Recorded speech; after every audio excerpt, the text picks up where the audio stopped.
पीले दांत वाली बहू। रंजना कभी ब्रश नहीं करती थी। उसे कितनी बार उसके माँ बाप ने डांटा, लेकिन उसका कोई असर उस पर होता ही नहीं था, जिस कारण से उसके दांत पीले पीले हो जाते हैं। शादी के बाद।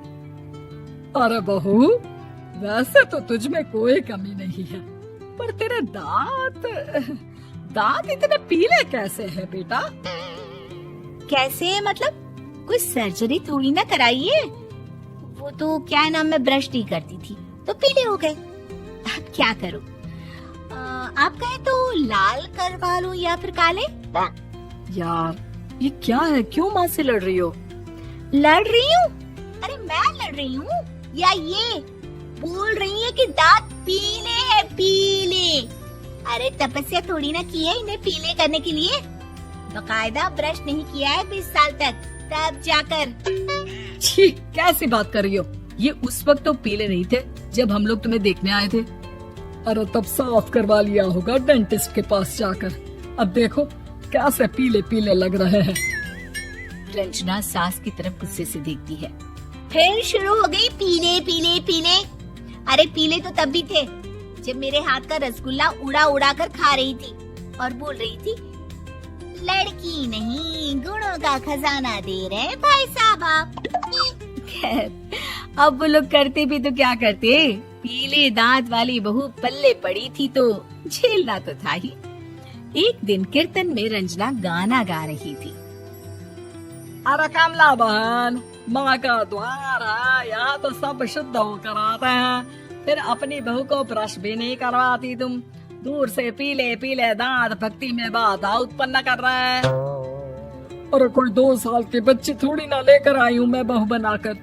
अच्छी खासी लड़की है, अरे कैसे करवाऊं ब्रश? ये तो उसे खुद करना चाहिए ना। अब माँ बाप तो इसके जैसे तैसे निपटा दिए, ये नहीं सोचा कि सास कैसे संभालेगी। सास बहू को लेकर घर आ जाती है, लेकिन सोच लेती है कि अब इसे लेकर कहीं नहीं जाएगी। अगले रोज बहू कहती है, अरे क्या हो गया, मंदिर नहीं जाना क्या? कीर्तन का वक्त हो रहा है। मेरी मधुर वाणी से कान्हा जी जागते हैं और सोते हैं। आप तो जानती है ना उनकी भक्ति में कितना मन लगता है मेरा। वो क्या है ना, तबीयत ठीक नहीं लग रही है मेरी, आराम करूंगी मैं। तबीयत ठीक नहीं लग रही? अभी तो मिथुन के गाने पर नाच रही थी आप, और अब बोल रही है कि तबीयत ठीक नहीं लग रही। अरे भक्ति में मन लगा लो सासू माँ, ऊपर जाना है, क्या मुंह दिखाओगी आप? हाँ? सास को बहू की बात पर गुस्सा आ जाता है। मैं क्या मुंह दिखाऊंगी, इसकी चिंता तो ना कर, समझी? अपने मुंह की चिंता कर, जो ये पीले पीले दांत लेकर हर जगह पहुंच जाती है। पता है लोग कितना मजाक बनाते हैं। ना जी ना, मैं नहीं जाना कहीं तेरे साथ। तो ये बात है, कोई ना, मत जाओ, मैं अपने कमरे में ही बैठकर भक्ति कर लूंगी। ऊपर वाला दांत थोड़ी ना देखता है, मन देखता है, भावना देखता है। और अरे बस बस, तू सब कुछ दिखा, बस ये सफेद चमकदार दांत ना दिखाना किसी को, है? जा यहाँ से। बहू को सास की बात का कोई फर्क नहीं पड़ता, वो तो जैसी थी वैसी ही रह जाती है। सुबह नहाकर किचन में खाना बनाना, फिर खाना खाना, कीर्तन भजन करना और सो जाना। एक दिन, माँ जी मैं सहेली के घर जा रही हूँ, शाम को लेट आऊंगी। हाँ, तो जाना, मैंने कौन सा तेरी आरती करनी है घर पर बैठकर। रंजना सहेली के घर जाती है, जहाँ वो पार्टी में जाने की तैयारी कर रही होती है। अरे शिखा, कहाँ जाने की तैयारी कर रही है? मैं गलत वक्त पर आ गई क्या? अरे नहीं यार, उल्टा सही वक्त पर आई है। मैंने ये साड़ी और ज्वेलरी निकाली है यार, शाम को इनके ऑफिस की एक पार्टी में जाना है। बताना कैसा लग रहा है ये सब? नहीं यार, इस ड्रेस के साथ तो वो वाली ज्वेलरी अच्छी लगेगी। हाँ, सही बोल रही है, मैंने ध्यान ही नहीं दिया। वैसे तो हमेशा से मस्त फैशन सेंस रखती है। तो बड़ा जाती होगी ना पति के साथ पार्टी में। रंजना कुछ नहीं बोलती, बस सोचती है कि यार काश ये बात सही हो जाती, पर मैं क्यों नहीं जाती पार्टी में? क्या इन लोगों की कोई पार्टी होती नहीं होगी? रंजना घर आती है और रात में पति से सवाल करती है, एक बात बताइए, आप मुझे किसी पार्टी में क्यों नहीं ले जाते? क्या आपकी यहाँ ऑफिस में पार्टी नहीं होती? पति बेचारा क्या कहता कि दांत पीले हैं तुम्हारे इसलिए। अरे कोई पार्टी होती नहीं हम लोगों के ऑफिस में, तो कहाँ से लेकर जाऊं? और मार्केट, मॉल, कहीं वीकेंड घूमना, कहीं तो। अरे यार सारे हफ्ते में एक छुट्टी मिलती है, तो सोचता हूँ कि आराम ही कर लूं। क्यों? रंजना मन मार के रह जाती है। पहले कभी सास के साथ मंदिर जाया करती थी, लेकिन वो भी सास ने ले जाना बंद कर दिया। घर बैठी बैठी रंजना बोर हो जाती है। तभी उसे आइडिया आता है और वो मायके जाने का सोचती है। सासू माँ, 2 दिनों के लिए मम्मी के घर जा रही हूँ। अच्छा ठीक है, आराम से जा। और हाँ, माँ से कुछ अच्छी आदत सीख कर आना कि कैसे शरीर के हर भाग की तरह दांतों की सफाई भी जरूरी होती है, समझी?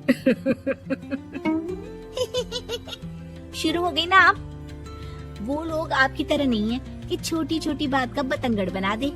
उन लोगों के लिए मैं मायने रखती हूँ, ना कि मेरे पीले पीले दांत। रंजना माँ को बिना बताए उन लोगों को सरप्राइज देती है, लेकिन जैसे ही वो दरवाजे पर पहुँचती है, अंदर देखती है कि घर वाले कहीं जा रहे होते हैं। अब माँ, काश रंजना दीदी के दांतों वाली प्रॉब्लम नहीं होती, तो वो भी हम लोगों के साथ चलती ना बुआ जी की बेटी की शादी में। हाँ बेटा, लेकिन अब उसे कौन समझाए कि उसको उसके पीले दांत नहीं दिखते, लेकिन उसके आसपास के लोगों को कितना एम्बैरेसिंग फील कराते हैं। मुझे तो कितनी बार उसके स्कूल की टीचर ने शिकायत की कि उसके साथ कोई लड़की बैठना भी नहीं चाहती, और ना ही कॉलेज में कोई उससे बात करना चाहता था। लेकिन पता नहीं क्यों उसे ये बात समझ में ही नहीं आती। कोई कमी नहीं है उस लड़की में, बस यही कि दांत पीले हैं। वो तो भला हो जीजा जी और उनकी माँ का, जो दीदी को जैसी है वैसे ही रखा हुआ है। रंजना को अपने घर वालों की बात सुनकर बहुत दुख होता है। वो सोचती है कि वो क्या करे, लेकिन फिर वो सीधा डेंटिस्ट के पास जाती है, अपने दांत चमकाती है और कसम खाती है कि वो रोज ब्रश करेगी। अरे क्या हो गया? तुम तो 2 दिनों के लिए गई थी ना? पर कोई ना, अच्छा है, चलो आ गई तो। रंजना सास के सामने आकर खड़ी हो जाती है और पूरी स्माइल करती है, उसके चमकदार दांतों को दिखाती हुई। चले मंदिर। माँ, मुझे माफ कर दीजिए, मैंने आप लोगों को बहुत एम्बैरेसिंग फील करवाया। मैं आज से रोज ब्रश करूंगी।